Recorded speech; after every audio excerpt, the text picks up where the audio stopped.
நாடாளுமன்றத்தில் ஆபரேஷன் सिंदूर விவாதத்தில் பிரதமர் நரேந்திர மோடி உரையாற்றி வருகிறார். அதனை பார்ப்போம். जब मैं विजयोत्सव की बात कर रहा हूं तब मैं कहना चाहूंगा कि ये विजयोत्सव आतंकी हेडक्वार्टर्स को मिट्टी में मिलाने का है।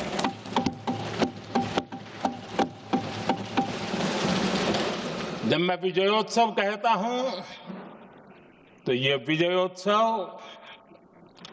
सिंदूर की सौगंध पूरा करने का है।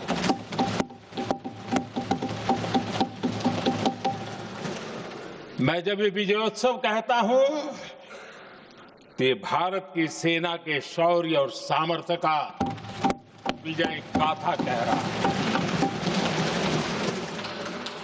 जब मैं विजयोत्सव कह रहा हूं तो 140 करोड़ भारतीयों की एकता, इच्छा शक्ति, उसके एक अप्रतिम जीत का विजयोत्सव की बात करता हूं।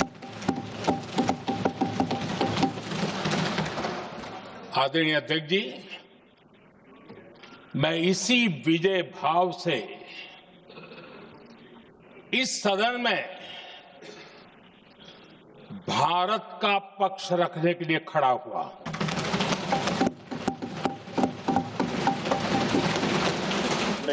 நாட்டின் வலிமையை பறைசாற்றுவதற்காக இங்கு பேசிக் கொண்டிருக்கிறேன். और जिन्हें भारत का पक्ष नहीं दिखता है उन्हें मैं आईना दिखाने के लिए खड़ा हुआ।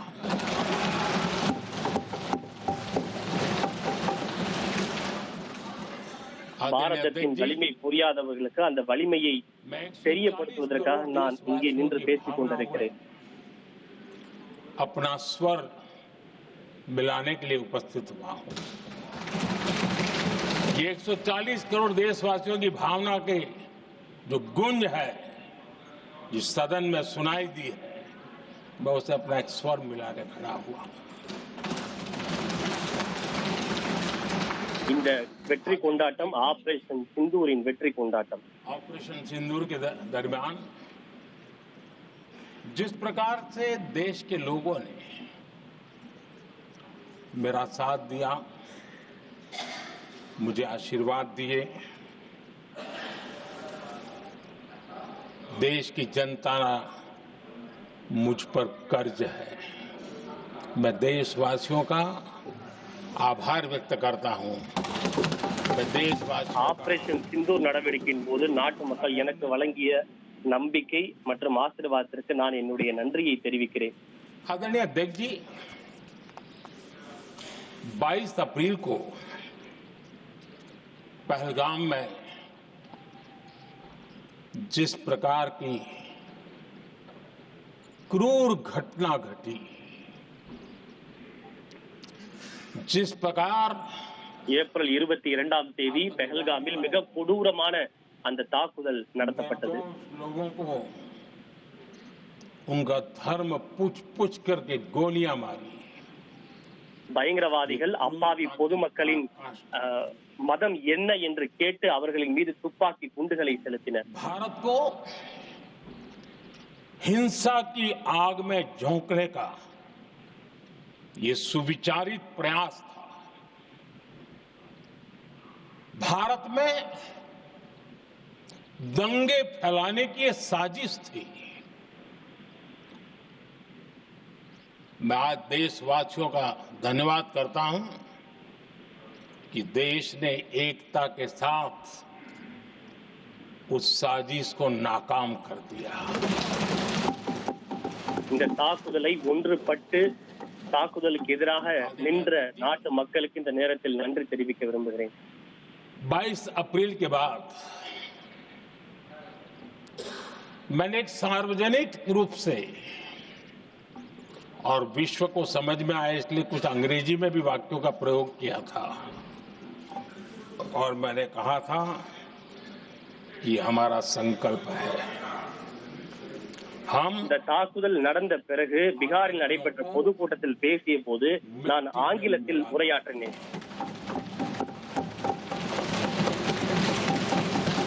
और मैंने सार्वजनिक रूप से कहा था, सजा उनके आकाओं को भी होगी। இந்த பயங்கரவாத தாக்குதலுக்கு தக்க பதிலடி கொடுக்கப்படும். பயங்கரவாதிகள் கற்பனையில் கூட நினைத்து பார்க்க முடியாத தாக்குதல் கொடுக்கப்படும் என்று நான் ஆங்கிலத்தில் தெரிவித்தேன். 22 अप्रैल को मैं विदेश था, मैं तुरंत लौट के आया। ஏப்ரல் 22ஆம் தேதி நான் வெளிநாட்டில் இருந்தேன். தாக்குதல் குறித்து கேள்விப்பட்டதும் நான் பயணத்தை பாதியிலேயே முடித்துக் கொண்டு இந்தியா திரும்பினேன்.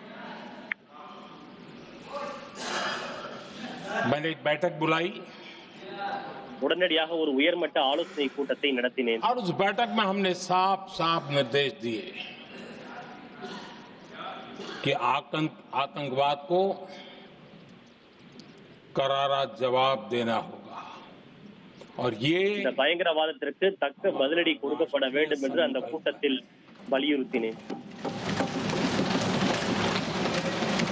आदरणीय अध्यक्ष जी, हमें हमारे सैन्य बलों की क्षमता உலகத்திற்கு பயங்கரவாதத்திற்கான ஒரு செய்தியை கொடுக்க வேண்டும் என்றுதான் பீகார் பொதுக்கூட்டத்தில் நான் ஆங்கிலத்தில் உரையாற்றினேன். पूरा भरोसा है उनकी क्षमता पर, उनके सामर्थ्य पर, उनके साहस पर।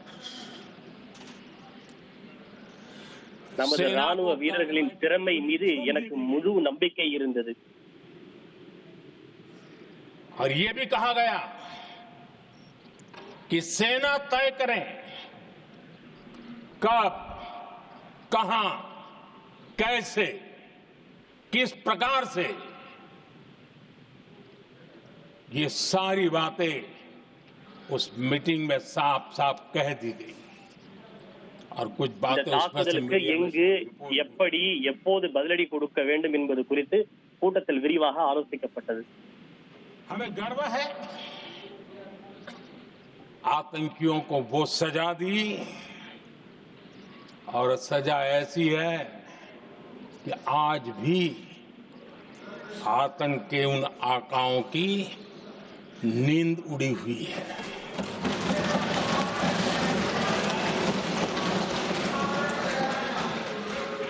आदरणीय अध्यक्ष जी, இன்று பயங்கரவாதிகளின் உறக்கம் குலைந்து போய்விட்டது என்பதை கூறுவதில் பெருமைப்படுகிறோம்.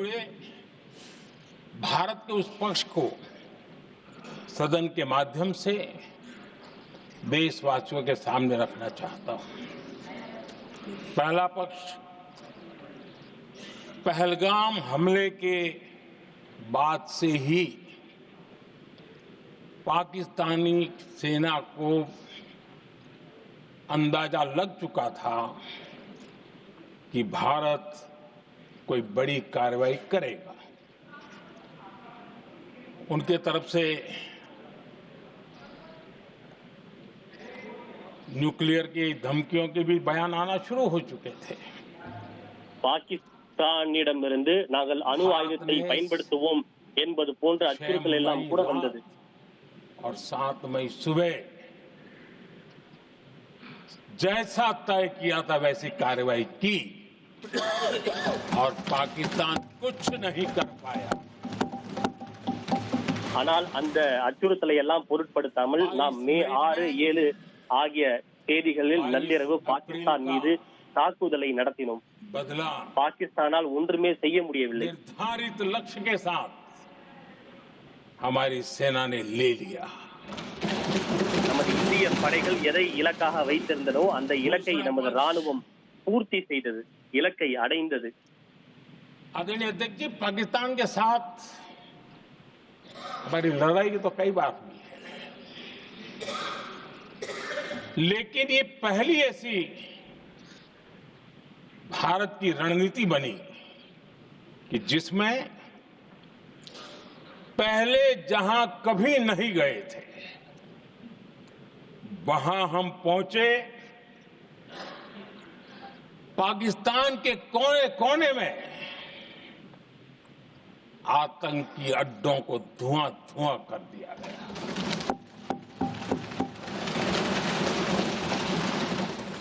आतंक के गढ़ कोई सोच नहीं सकता कि वहां तक कोई जा सकता है।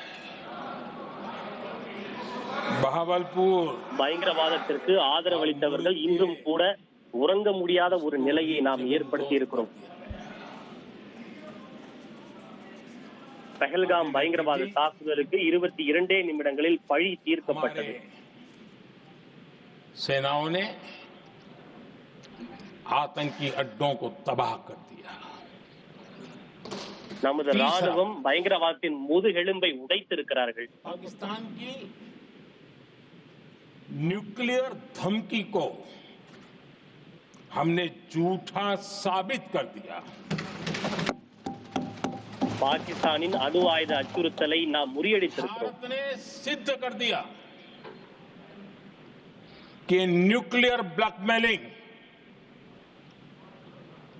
अब नहीं चलेगा और नहीं ये न्यूक्लियर அணு ब्लैकमेलिंग के ஆயுத सामने அச்சுறுத்தலுக்கெல்லாம் நாங்கள் அடிபணிய மாட்டோம் என்று இந்தியா முடிவு செய்திருக்கிறது.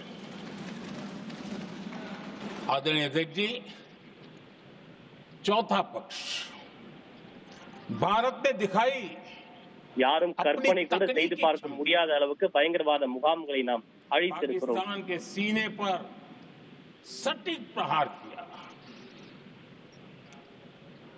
पाकिस्तान के एयरबेस एसेट्स को भारी नुकसान हुआ.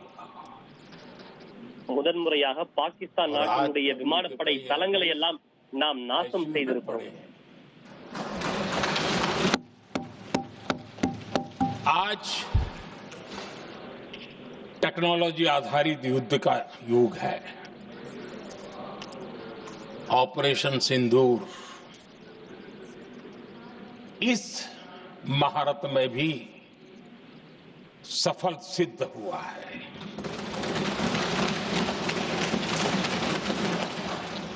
अगर पिछले 10 साल में जो हमने तैयारियां की हैं वो न की होती तो इस तकनीक के युग में हमारा कितना नुकसान हो सकता था इसका हम अंदाज लगा सकते हैं. पांचवा पक्ष கடந்த 10 ஆண்டுகளாகவே நமது பாதுகாப்பு படையை அனைத்து வகையிலும் தயார் செய்து வந்திருக்கிறோம். के दरमियान पहली बार हुआ जब आत्मनिर्भर भारत की ताकत को दुनिया ने पहचाना. ஆபரேஷன் சிந்தூர் மூலம் இந்தியாவினுடைய தற்சார்பு என்பதன் வலிமையை இன்று உலகம் பார்த்து கொண்டிருக்கிறது. पाकिस्तान के हथियारों की पोल खोल करके रख दी. இந்தியாவில் தயாரிக்கப்பட்ட आदरणीय अध्यक्ष जी, और भी ஆயுதங்கள் மற்றும் இந்தியாவிலேயே தயாரிக்கப்பட்ட महत्वपूर्ण काम जो हुआ है, மிசைல்கள் இதனை वैसे जो நிரூபித்திருக்கின்றன. राजीव गांधी जी थे उस समय उनके जो एक डिफेंस का काम देखने वाले अमोस थे, उन्होंने जब मैंने सीडीएस की घोषणा की तो वो बहुत प्रसन्न होकर के मुझे मिलने आए थे और बहुत बहुत प्रसन्न थे वो. इस समय ऑपरेशन में துல்லியமான தாக்குதலை நடத்தி இந்தியா தனது தொழில்நுட்பத்தின் வலிமையை பறைசாற்றி இருக்கிறது. तीनों सेनाओं का जॉइंट एक्शन, इसके बीच की सिनर्जी, इसने पाकिस्तान के छक्के छुड़ा दिए. நமது 3 படைகள் ஒருங்கிணைந்து இந்த சாதனையை நிகழ்த்தி இருக்கின்றன. आतंक की घटनाएं पहले भी देश में होती थी. பாகிஸ்தானுடைய பல விமானப்படை தளங்கள் இன்னும் ஐசியூவில் தான் இருக்கின்றன. मास्टरमाइंड निश्चिंत होते थे और वो आगे की तैयारी में लगे रहते थे. उनको पता था कुछ नहीं होगा. लेकिन अब स्थिति बदल गई है. अब हमले के बाद मास्टरमाइंड को नींद नहीं आती. उनको पता है இந்தியா நடத்திய தாக்குதலுக்கு பிறகு இந்த தாக்குதலுக்கு பின்னால் உள்ள மாஸ்டர் மைண்டுகளின் தூக்கம் தொலைந்து விட்டது.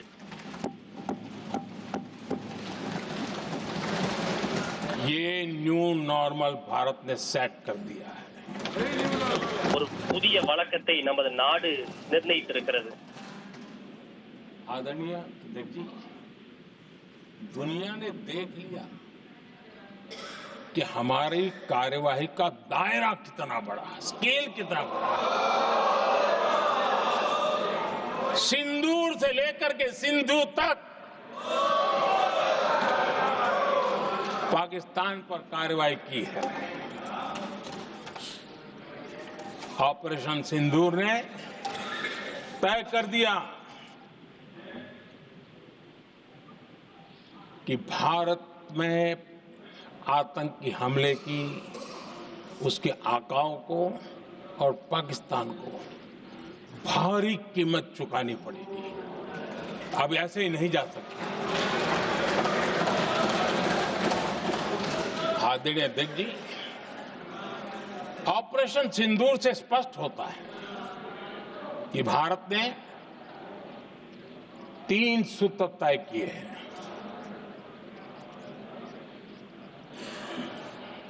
अगर भारत पर आतंकी हमला हुआ तो हम अपने तरीके से, अपनी शर्तों पर, अपने समय पर जवाब दे करके रहेंगे। இனி இந்தியாவின் மீது எந்த பயங்கரவாத தாக்குதல் நடந்தாலும் அதனை இந்தியா தனது சொந்த பாணியில் சொந்த சமயத்தில் தக்க பதிலடி கொடுக்கும் என்பதை முடிவு செய்திருக்கிறோம். कोई भी न्यूक्लियर ब्लैकमेल अब नहीं चलेगा।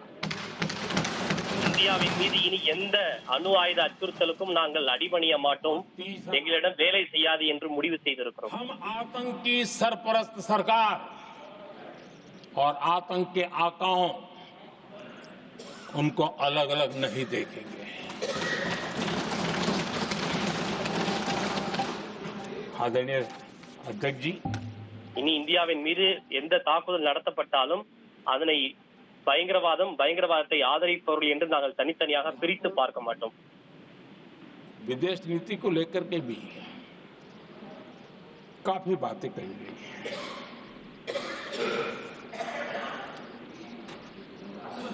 दुनिया के समर्थन को लेकर के भी என்ன என்பதை பயங்கரவாத மாஸ்டர் மைண்டுகள் தற்போது தெரிந்து கொண்டிருப்பார்கள். मैं सदन में कुछ बातें पूरी स्पष्टता से कह रहा हूं। दुनिया में किसी भी देश ने भारत को अपनी सुरक्षा में कार्रवाई करने से रोका नहीं है। இந்தியா தனது சொந்த பாதுகாப்புக்காக எடுக்கப்படும் நடவடிக்கையை உலகில் எந்த ஒரு நாடும் தடுத்து நிறுத்தவில்லை. 193 countries,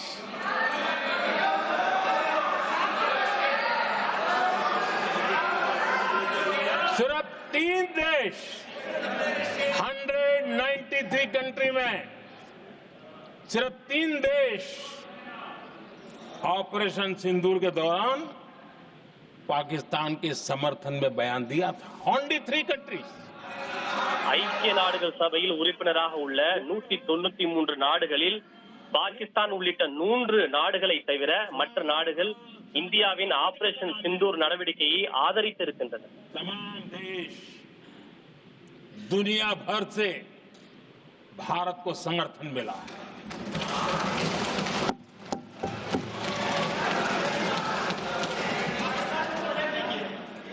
आदरणीय अध्यक्ष जी, दुनिया का समर्थन तो मिला, दुनिया के देशों का समर्थन मिला, माननीय लेकिन உலகத்தில் உள்ள ஒட்டுமொத்த நாடுகளின் ஆதரவும் இந்தியாவிற்கு கிடைத்தது. मेरे देश के वीरों के पराक्रम को कांग्रेस का समर्थन नहीं। ஆனால் நமது நாட்டு ராணுவ வீரர்களின் திறமை மீது காங்கிரஸ் கட்சிக்கு நம்பிக்கை இல்லாதது எனக்கு உண்மையிலேயே துரதிருஷ்டவசமானது. 22 अप्रैल के आतंकी हमले के बाद 3-4 दिन में ही ये उछल रहे थे और कहना शुरू कर दिया, कहां गई 56 इंच की छाती, कहां खो गया मोदी, मोदी तो फेल हो गया, क्या मजा ले இந்த रहे थे। தாக்குதல் நடந்த 3 நாட்களிலேயே எதிர்க்கட்சிகள் மோடி என்ன செய்து விட்டார், மோடி தவறிவிட்டார் என்றெல்லாம் பல அவதூறுகளை எதிர்க்கட்சிகள் அள்ளி வீச தொடங்கிவிட்டனர். निर्दोष लोगों की हत्या में भी वो अपनी राजनीति तराशते थे। அப்பாவி பொதுமக்கள் கொல்லப்பட்ட விஷயத்திலும் கூட இவர்கள் அரசியல் செய்தனர். अपनी स्वार्थी राजनीति के लिए मुझ पर निशाना साध रहे थे, लेकिन उनकी ये बयानबाजी, इनका छिछोरापन देश के सुरक्षा बलों का मनोबल गिरा रहा था।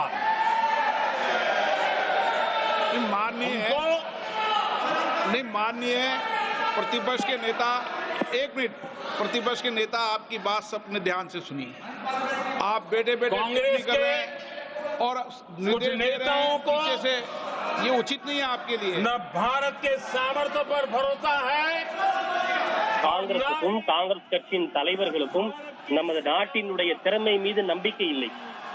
इसलिए वो लगातार ऑपरेशन सिंदूर पर सवाल उठा रहे हैं। அவர்கள் ஆபரேஷன் சிந்தூர் மீது பல கேள்விகளை எழுப்பினர். आप लोग मीडिया में हेडलाइंस तो ले सकते हैं, लेकिन देशवासियों के दिलों में जगह नहीं बना सकते। இப்படி நீங்கள் பேசுவதால் ஊடகங்களில் வேண்டுமானால் உங்களுக்கு ஹெட்லைன்ஸில் இடம் கிடைக்கலாம், ஆனால் நாட்டு மக்களின் இதயங்களில் உங்களுக்கு ஒருபோதும் இடம் கிடைக்காது. 10 मई को भारत ने ऑपरेशन सिंदूर के तहत हो रहे एक्शन को रोकने की घोषणा की।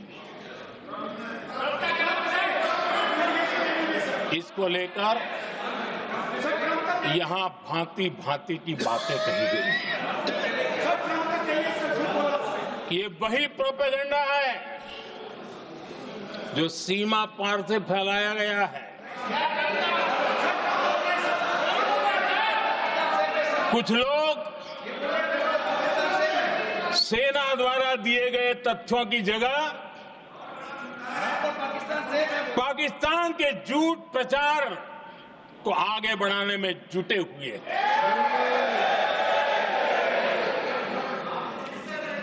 जबकि भारत का रुख हमेशा स्पष्ट रहा है।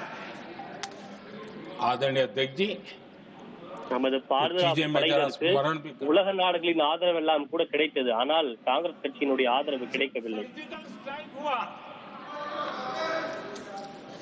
उस समय हमने लक्ष्य दिया कि பாகிஸ்தானுடைய பொய் பிரச்சாரத்தை அவர்கள் முன்னெடுத்து சென்றனர். तैयार करके कि हम उनके इलाके में जाकर के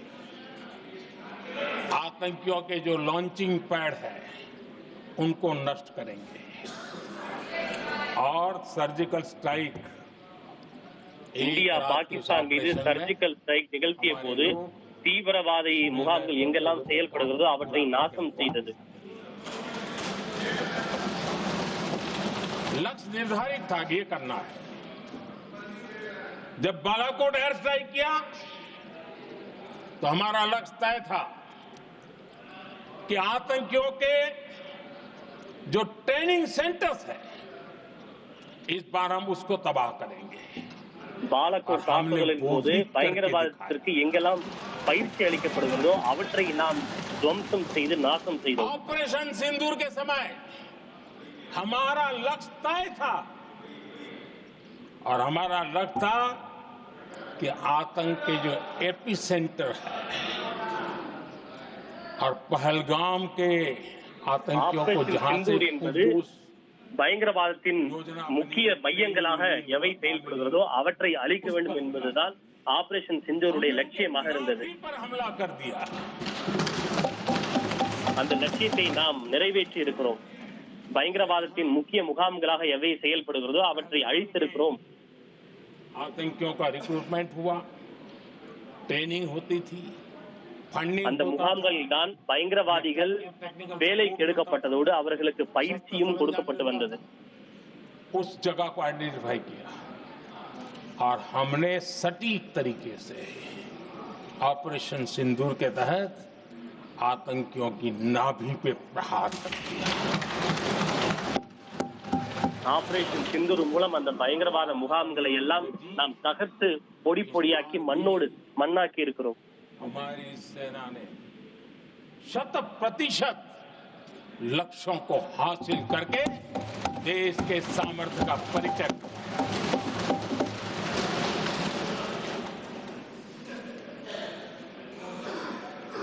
कुछ लोग जानबूझ करके कुछ பயங்கரவாத முகாம்கள் 22 நிமிடங்களில் பொடி பொடியாக்கப்பட்டன. நமது பாதுகாப்பு படையினருக்கு முழு சுதந்திரம் கொடுக்கப்பட்டது. 6 रात और 7 मई सुबह ऑपरेशन हुआ था. மே 6, 7 அதிகாலையில் இந்த ஆபரேஷன் நடத்தப்பட்டது. भारत ने प्रेस कॉन्फ्रेंस हमारी सेना ने की और इस प्रेस कॉन्फ्रेंस में भारत ने स्पष्ट कर दिया था और पहले दिन से क्लियर था कि हमारा लक्ष्य है आतंकियों के आका, आतंकियों की जो व्यवस्थाएं जहां से होती है वो और उनके अड्डे, उनको हम ध्वस्त करना चाहते थे और हमने இந்த தாக்குதலை நடத்திய பிறகு பாதுகாப்பு படையின் சார்பில் நடத்தப்பட்ட முதல் செய்தியாளர் சந்திப்பிலேயே நாம் தெளிவாக குறிப்பிட்டோம், நம்முடைய இலக்கு பயங்கரவாத முகாம்களை அழிப்பதுதான், அப்பாவி பொதுமக்களை கொல்வது அல்ல என்று. 6-7 मई को ऑपरेशन हमारा संतोषजनक होने के तुरंत बाद कल जो राजनाथ जी ने कहा था, मैं डंके की चोट पर दोबारा दोहराता हूं, भारत की सेना ने पाकिस्तान की सेना को चंद मिनटों में बता दिया कि हमारा ये लक्ष्य था, हमने लक्ष्य पूरा कर दिया है, ताकि उनको पता चले और हमें भी पता चले कि उनके दिल दिमाग में क्या चलता है.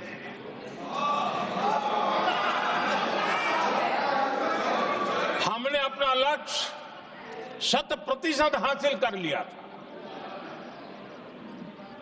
நாம் நமது இலக்கை 22 நிமிடங்களில் பூர்த்தி செய்து விட்டோம். पाकिस्तान में समझदारी அதை होती தெரிவித்தோம். आतंकियों के साथ खुलेआम खड़े रहने की गलती न करता. उसने निर्लज्ज होकर के आतंकवादियों के साथ खड़े रहने का फैसला किया. ஆனால் அவர்களோ பயங்கரவாதிகளுக்கு துணை நிற்பது என்ற முடிவை பாகிஸ்தான் ராணுவம் எடுத்தது. मौके की तलाश में, लेकिन हमने दुनिया को बताया था कि हमारा लक्ष्य आतंकवाद है, आतंकवादी आका है, आतंकवादी ठिकाने हैं. वो हमने पूरा कर दिया. எங்களுடைய இலக்கு குறிக்கோள் எல்லாம் பயங்கரவாதிகள் மட்டும்தான் என்பதை ஒட்டுமொத்த உலகத்திற்கும் தெரிவித்தோம். पाकिस्तान ने आतंकियों की मदद में आने का फैसला किया और मैदान में उतरने की हरकत की, तो भारत की सेना ने सालों तक याद रह जाए ऐसा करारा जवाब दे करके. ஆனால் பாகிஸ்தானோ பயங்கரவாதிகளுக்கு ஆதரவாக துணை நிற்பது என்ற முடிவை எடுத்தது. அந்த முடிவுக்கு 1000 ஆண்டுகள் நினைவில் இருக்கக்கூடிய அளவுக்கு நமது பாதுகாப்பு படைகள் பதிலை கொடுத்திருக்கின்றன. हमारी मिसाइलें उन्होंने पाकिस्तान के हर कोने में प्रचंड प्रहार किया, जिसकी पाकिस्तान ने कभी कल्पना नहीं की थी और पाकिस्तान को घुटनों पर आने के लिए मजबूर कर दिया. நமது நாட்டின் ஏவுகணைகள் பாகிஸ்தானின் மூளை முடுக்கெல்லாம் ஊடுருவி சென்றது. இதனை பாகிஸ்தான் கற்பனை கூட செய்து பார்க்கவில்லை. टीवी में भी देखा है, वहां से क्या बयान आते थे. पाकिस्तान के लोग, अरे मैं तो स्विमिंग पूल में नहा रहा था, कोई कह रहा था मैं तो दफ्तर जाने की तैयारी कर रहा था. हम कुछ सोचे पहले तो भारत ने तो हमला कर दिया। ये पाकिस्तान के लोगों के बयान है और देश ने देखे हैं। இந்த தாக்குதல் குறித்து பாகிஸ்தான் நாட்டு ஊடகங்களில் அந்த நாட்டு மக்கள் சொன்ன கருத்துக்களை எல்லாம் கூட நாம் பார்த்தோம். ஒருவர் என்ன சொன்னார், நான் நீச்சல் குளத்தில் குளித்துக் கொண்டிருக்கும் போது இந்தியா தாக்குதல் நடத்தி விட்டதாக கூட பாகிஸ்தான் நாட்டை சேர்ந்த ஒருவர் கூறினார். पाकिस्तान ने कभी सोचा तक नहीं था, तब जाकर के पाकिस्तान ने फोन करके डीजीएमओ के सामने फोन करके गुहार लगाई, बस करो, बहुत मारा, अब ज्यादा பாகிஸ்தான் நாட்டு டிஜிஎம்ஓ இந்தியாவை தொடர்பு கொண்டு நீங்கள் அதிகமாக தாக்கிவிட்டீர்கள், சண்டையை நிறுத்துங்கள் என்று கோரிக்கை விடுத்தனர். தயவு செய்து நிறுத்துங்கள் என்று பாகிஸ்தான் கோரிக்கை விடுத்தது. தயவு செய்து சண்டையை நிறுத்துங்கள் என்று பாகிஸ்தான் டிஜிஎம்ஓ தொலைபேசியில் தெரிவித்தார். 7 तारीख सुबह की प्रेस देख लीजिए कि हमने हमारा लक्ष्य पूरा कर दिया है, अगर आप कुछ करोगे तो महंगा पड़ेगा.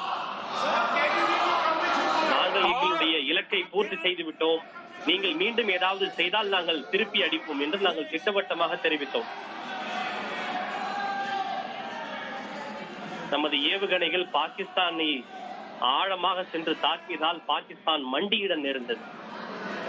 பாகிஸ்தானுக்கு மண்டியிடுவதை தவிர வேறு வாய்ப்புகள் இல்லை. भारत की स्पष्ट नीति थी, सुविचारित नीति थी, सेना के साथ मिलकर के तय की हुई नीति थी और वे ये थी कि हम आतंक, उनके आका, उनके ठिकाने, ये हमारा लक्ष्य है.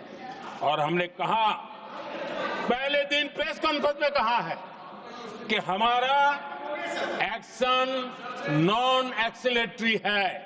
ये हमने कह करके किया है और इसके लिए साथियों हमने हमला रोका. अध्यक्ष जी, दुनिया के किसी भी नेता ने மோதலை தூண்டுவது தங்களுடைய நோக்கம் அல்ல என்பதை இந்தியா ஆரம்பம் முதலே மிக தெளிவாக கூறி வந்தது.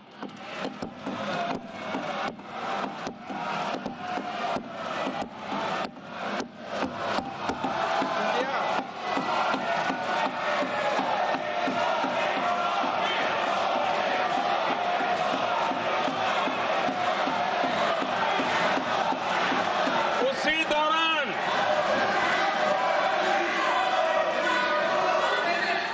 9 तारीख को रात को अमेरिका के उपराष्ट्रपति जी ने मुझसे बात करने का प्रयास किया. वो மே घंटे 9ஆம் தேதி அமெரிக்க துணை அதிபர் என்னிடம் பேச வேண்டும் என்று விரும்பினார். मीटिंग चल रही थी, तो मैंने उनका फोन उठा नहीं पाया. बाद में मैंने उनको कॉल बैक किया. அப்போது நான் கூட்டத்தில் இருந்ததால் என்னால் அவருடைய தொலைபேசியை எடுக்க முடியவில்லை. அதன் பிறகு நான் அவருக்கு தொடர்பு கொண்டு பேசினேன்.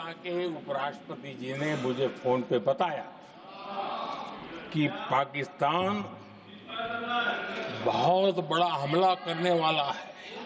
ये उन्होंने मुझे அப்போது அவர் बताया. என்ன சொன்னார் என்றால், பாகிஸ்தான் மிகப்பெரிய தாக்குதலை உங்கள் மீது நடத்த போகிறது என அமெரிக்க துணை அதிபர் வான்ஸ் என்னிடம் தெரிவித்தார். जिनको समझ नहीं आता है उनको तो नहीं आएगा.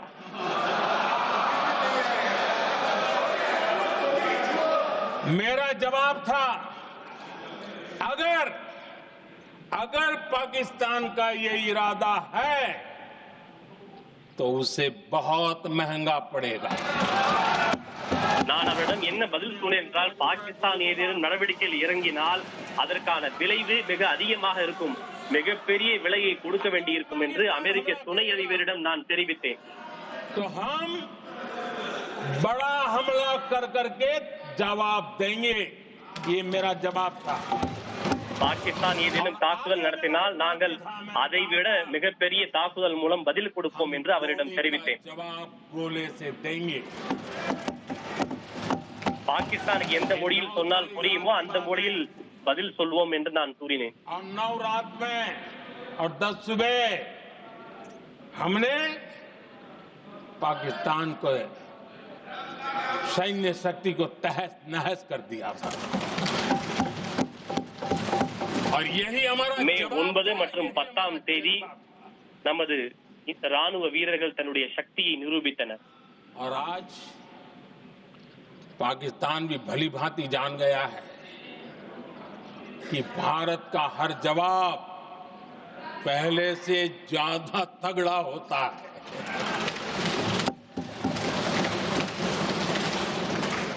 இன்று இந்தியா கொடுக்கும் ஒவ்வொரு பதிலடியும் முன்பை விட மிக பலமாக உள்ளது. कि अगर भविष्य में नौबत आई तो भारत आगे कुछ भी कर सकता है और इसलिए मैं फिर से लोकतंत्र के इस मंदिर में दोहराना चाहता हूं, ऑपरेशन सिंदूर जारी है. ஆபரேஷன் சிந்தூர் இன்னும் முடிவடையவில்லை, அது சென்று கொண்டுதான் இருக்கிறது என்பதை இந்த அவையிலிருந்து மீண்டும் நான் தெரிவிக்க விரும்புகிறேன். ஆபரேஷன் சிந்தூர் இன்னும் முடிவடையவில்லை. दुस्साहस की अगर कल्पना की तो उसे करारा जवाब दिया जाएगा. பாகிஸ்தான் மீண்டும் ஏதேனும் தவறான நடவடிக்கையில் ஈடுபட்டால் அதற்கு தக்க பதிலடி கொடுக்கப்படும். आज का भारत आत्मविश्वास से भरा हुआ है. आज का இன்றைய भारत இந்தியா தன் மீது சுய நம்பிக்கை அதிகம் கொண்ட இந்தியா को लेकर के पूरी शक्ति के साथ तेज गति से आगे बढ़ रहा है. देश देख रहा है भारत आत्मनिर्भर बनता जा रहा है. தற்சார்பு அடைதலின் பலனை இன்று தேசம் பார்த்து கொண்டிருக்கிறது. एक तरफ तो भारत आत्मनिर्भरता की ओर तेज गति से आगे बढ़ रहा है. ஒரு பக்கம் लेकिन தற்சார்பை कांग्रेस நோக்கி இந்தியா வேகமாக முன்னேறி கொண்டிருக்கிறது. पाकिस्तान पर निर्भर होती जा रही है.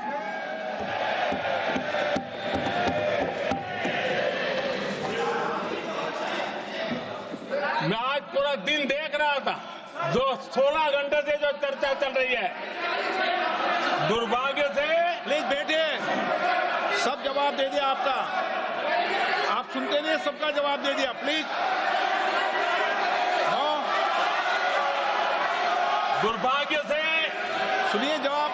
कांग्रेस को पाकिस्तान के मुद्दे इंपोर्ट करने पड़ रहे हैं.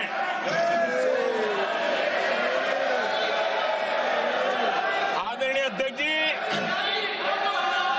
आज के वॉरफेयर में इंफॉर्मेशन और नैरेटिव्स की प्लीज बैठिए. बहुत बड़ी भूमिका है. இன்றைய யுத்தத்தில் தகவல் தொடர்புக்கு மிக முக்கியமான பங்கு உள்ளது. खड़ करके एआई का भी भरपूर उपयोग करके सेनाओं के मनोबल को कमजोर करने के खेल भी खेले जाते हैं. செயற்கை நுண்ணறிவு தொழில்நுட்பத்தை பயன்படுத்தி தவறான நேரேட்டிவை செட் செய்து நமது பாதுகாப்பு படையினரின் மனோபலத்தை குறைக்கும் முயற்சிகள் நடத்தப்பட்டன. दुर्भाग्य से कांग्रेस और उसके सहयोगी पाकिस्तान के ऐसे ही प्रपंच के प्रवक्ता बन चुके हैं.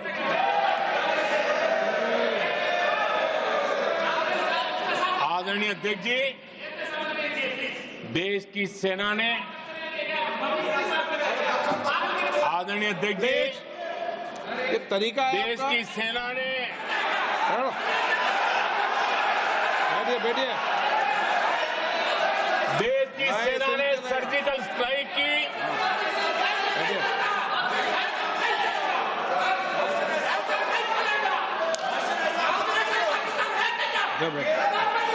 बैठिए बैठिए.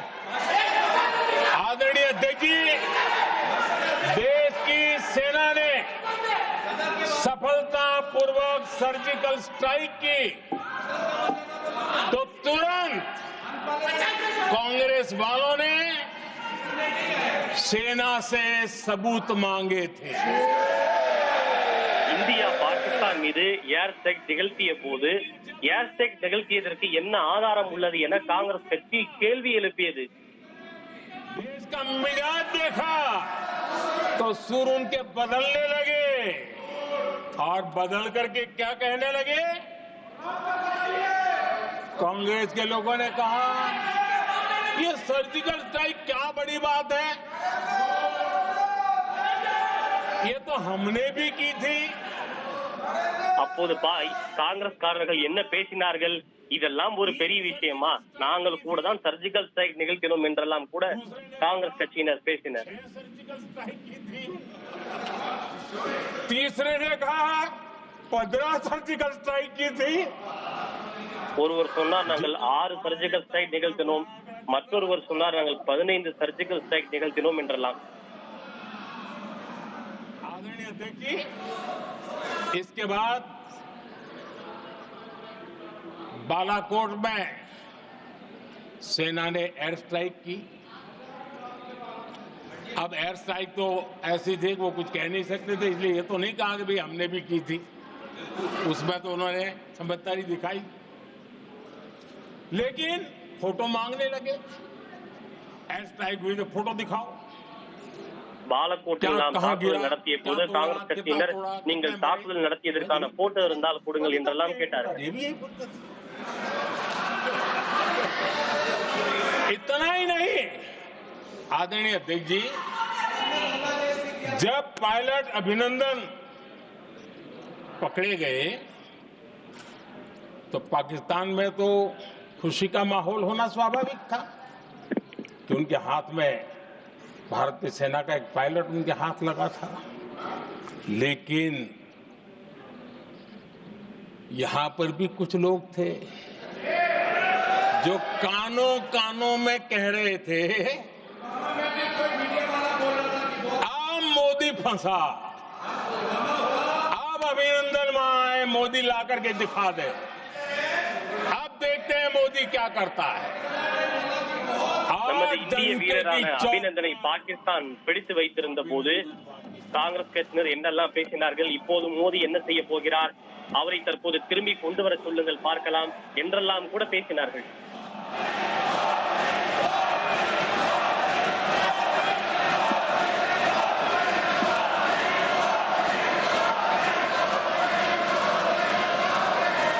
हम अभिनंदन को ले आए तो इनकी बोलती बंद हो गई. इनको लगा நாங்கள் அபிநந்தனை உயிருடன் மீட்டு கொண்டு வந்தோம், அவர்களுடைய பேச்சு வாயெல்லாம் அடைக்கப்பட்டு விட்டது. आदरणीय अध्यक्ष जी, पहलगाम हमले के बाद हमारा बीएसएफ का एक जवान पाकिस्तान के कब्जे में गया. பெஹல்காம் தாக்குதல் நடந்த பிறகு நமது எல்லை பாதுகாப்பு படை வீரர் ஒருவர் பாகிஸ்தான் தரப்பிடம் சிக்கிக் கொண்டார். मोदी फंस जाएगा. अब तो मोदी की फजीयत जरूर होगी और उनकी इकोसिस्टम ने सोशल मीडिया में बहुत सारी कथाएं वायरल की कि ये बीएसएफ के जवान का क्या होगा. எதிர்க்கட்சிகள் மற்றும் அவர்களின் ஆதரவாளர்கள் சமூக வலைதளங்களில் பலவிதமாக அவதூறுகளை அள்ளி பரப்பினர்.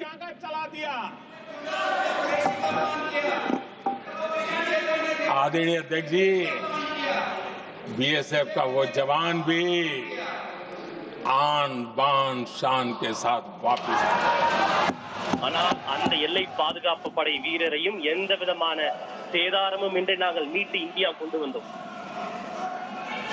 आतंकवादी रो रहे हैं, आतंकवादियों के आका रो रहे हैं और उनको रोते देखकर यहां भी कुछ लोग रो रहे हैं. பயங்கரவாதிகள் அழுகிறார்கள், பயங்கரவாதிகளை ஆதரிப்போர் அழுகிறார்கள், அவர்களை பார்த்து இங்கிருக்கும் சிலரும் அழுகிறார்கள். अब देखिए, सर्जिकल स्ट्राइक में सर्जिकल स्ट्राइक चल रही थी, उसके बाद उन्होंने एक खेल खेलने की कोशिश की, बात जमी नहीं. एयर स्ट्राइक हुई तो दूसरा खेल खेलने की कोशिश की, वो भी जमी नहीं. जब ये ऑपरेशन सिंदूर हुआ तो उन्होंने नया पैंतरा शुरू किया. और क्या शुरू किया? रोक क्यों दिया?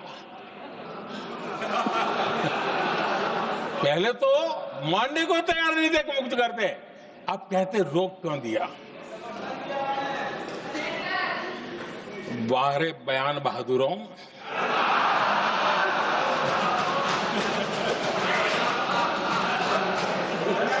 आपको विरोध का कोई न कोई बहाना चाहिए, और इसलिए सिर्फ मैं नहीं, पूरा देश आप पर हंस रहा है। இன்று நான் அல்ல, ஒட்டுமொத்த தேசமும் உங்களை பார்த்து சிரித்துக் கொண்டிருக்கிறது. आदरणीय अध्यक्ष जी, सेना का विरोध, सेना के प्रति एक पता नहीं नेगेटिविटी, ये कांग्रेस का पुराना रवैया रहा। நமது ராணுவம் குறித்து எதிர்மறைகளை கொண்டிருப்பது, எதிர்மறை பரப்புவது காங்கிரஸ் கட்சியின் பழைய வரலாறு. करगिल विजय दिवस मनाया, लेकिन देश पूरी तरह जानता है कि उनके कार्यकाल में और आज तक करगिल के विजय को कांग्रेस ने अपनाया नहीं। न करगिल विजय दिवस मनाया है, न करगिल विजय का गौरव किया। इतिहास साक्षी है अध्यक्ष जी। जब डोकलाम में सैन्य हमारा शौर्य दिखा रहा था, तब कांग्रेस के नेता चुपके चुपके किससे ब्रीफिंग लेते थे, वो सारी दुनिया अब जान गई। டோக்லாமில் நமது ராணுவ வீரர்கள் தங்களுடைய பலத்தை பறைசாற்றினர். ஆனால் आप देख निकाल दीजिए, காங்கிரஸ் தலைவர் ரகசியமாக யாரை சந்தித்தார் என்பது அனைவருக்கும் और தெரியும். यहाँ हमारा विरोध करने वाले लोगों के बयान फुल स्टॉप कॉमा के साथ एक है। பாகிஸ்தான் தரக்கூடிய வாக்குமூலங்கள், இங்கு நமதுடைய எதிரிகள் தரக்கூடிய வாக்குமூலங்கள் அனைத்தும் ஒரே மாதிரி இருக்கின்றன. पाकिस्तान के साथ सुर में सुर मिला दिया जाता है। இருவரும் பேசக்கூடிய பாஷைகள் ஒரே மாதிரியாக உள்ளது. देश हैरान है, कांग्रेस ने पाकिस्तान को क्लीन चिट दे दी है। காங்கிரஸ் கட்சி பாகிஸ்தானுக்கு கிளீன் ஷீட் கொடுக்கிறது.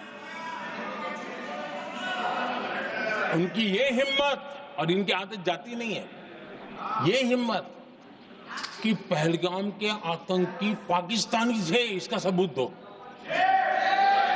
பஹல்காம் தாக்குதலில் பாகிஸ்தான் பயங்கரவாதிகளுக்கு தொடர்பு இருக்கிறது என்பதற்கு என்ன ஆதாரம் உள்ளது என காங்கிரஸ் கட்சியினர் கேள்வி எழுப்புகின்றனர்.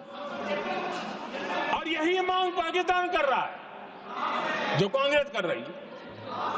இதையேதான் பாகிஸ்தானும் கூறுகிறது, பாகிஸ்தான் கூறுவதையே காங்கிரஸ் கட்சியினரும் கூறுகிறார்கள். आज जब सबूतों की कोई कमी नहीं है, सब कुछ आंखों के सामने दिखता है, तब ये हालत है। अगर ये सबूत ना होते तो क्या करते ये लोग, आप बताइए। आदरणीय अध्यक्ष जी,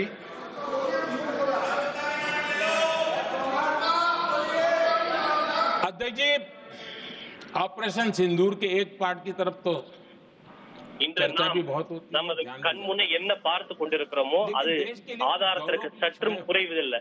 ताकत की परिचय होता है, उसकी तरफ भी ध्यान அந்த देना बहुत ஆதாரத்தை आवश्यक இன்று நாம் நமது கண் முன்னையே பார்த்து கொண்டிருக்கிறோம்.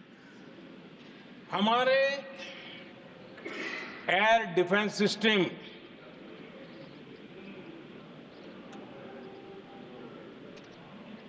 दुनिया में इसकी चर्चा है। हमारे एयर डिफेंस सिस्टम ने पाकिस्तान की मिसाइल और ड्रोन्स उसको तिनके की तरफ बिखेर दिया था। பாகிஸ்தான் நாட்டினுடைய ஆயுதங்களாலும் மிசைல்களாலும் நமது வான் பாதுகாப்பு அமைப்பை ஒன்றுமே செய்ய முடியவில்லை. பாகிஸ்தானுடைய அனைத்து முயற்சிகளையும் ஏவுகணைகளையும் இந்திய வான் பாதுகாப்பு அமைப்புகள் தகர்த்து இடைமறித்து முறியடித்திருக்கின்றன. 9 मई को पाकिस्तान ने करीब 1 1000 मिसाइलों और आर्म्ड ड्रोन्स के भारत पर बहुत बड़ा हमला करने की कोशिश की। மே 9ஆம் தேதி இரவு இந்தியாவின் மீது பாகிஸ்தான் குறைந்தபட்சம் 1000 ட்ரோன்களையும் ஆயுதங்களையும் ஏவியது. तो वहां भयंकर तबाही मची, लेकिन 1000 मिसाइल्स और ड्रोन्स को भारत ने आसमान में ही चूर चूर कर दिया. இந்தியாவின் மீது பாகிஸ்தான் ஏவிய 1000க்கும் மேற்பட்ட ஏவுகணைகளும் இந்தியா துவம்சம் செய்து நாசம் செய்து அழித்திருக்கிறது. गर्व हो रहा, लेकिन இதை நினைக்கும் போது நமது நாட்டு மக்களுக்கு பெருமையாக உள்ளது. लोग इंतजार कर रहे थे, कुछ तो गड़बड़ होगी यार, मोदी मरेगा, कहीं तो फंसेगा.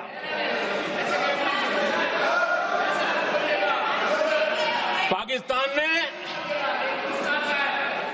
आदमपुर एयरबेस पर हमले का झूठ फैलाया, उस झूठ को बेचने की भरपूर कोशिश की, पूरी ताकत लगा दी.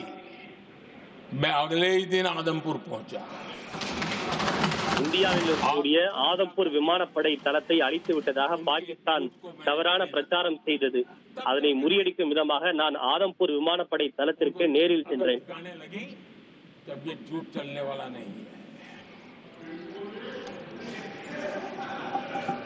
आदरणीय अध्यक्ष जी,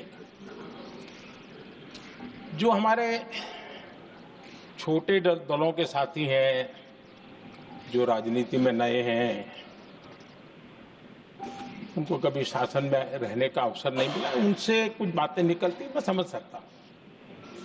लेकिन कांग्रेस पार्टी ने इस देश में लंबे समय तक राज किया है, उसको शासन की व्यवस्थाओं का पूरा पता है, उन चीजों से वो निकले हुए लोग हैं, उनके लिए शासन व्यवस्था क्या होती इसकी समझ पूरी है, अनुभव है उनके पास. उसके बाद भी विदेश मंत्रालय तुरंत जवाब दे, उसको स्वीकारना नहीं. विदेश मंत्री जवाब दे, इंटरव्यू दे, बार बार बोले, उसको स्वीकारना नहीं. गृह मंत्री बोले, रक्षा मंत्री बोले, किसी पर भरोसा नहीं. जिसने इतने सालों तक राज किया, ஆபரேஷன் சிந்தூர் குறித்து பாதுகாப்புத்துறை அமைச்சர் தொடர்ந்து பேசி வருகிறார். வெளியுறவு அமைச்சர் அறிக்கைகளை கொடுத்து வருகிறார், ஊடகங்களிடம் பேசி வருகிறார். ஆனால் அவர்களின் மீதெல்லாம் எதிர்க்கட்சியினருக்கு நம்பிக்கையே இல்லை. कांग्रेस का भरोसा पाकिस्तान के रिमोट कंट्रोल से बनता है और बदलता है. காங்கிரஸ் கட்சியின் நம்பிக்கை எல்லாம் பாகிஸ்தான் ரிமோட் கண்ட்ரோல் மூலம் செயல்படுகிறது. एक बिल्कुल कांग्रेस के नए सदस्य, यानी उनको तो क्षमा करनी चाहिए, नए सदस्य को क्या कहेंगे, लेकिन कांग्रेस के आका जो उनको लिख करके देते हैं और उनसे बुलवाते हैं, खुद में हिम्मत नहीं है, उनसे बुलवाते हैं कि ऑपरेशन सिंदूर ये तो तमाशा था. காங்கிரஸ் கட்சியின் இளம் நாடாளுமன்ற உறுப்பினர் ஒருவர் ஆபரேஷன் சிந்தூர் என்பது நகைச்சுவை என்று பேசினார்.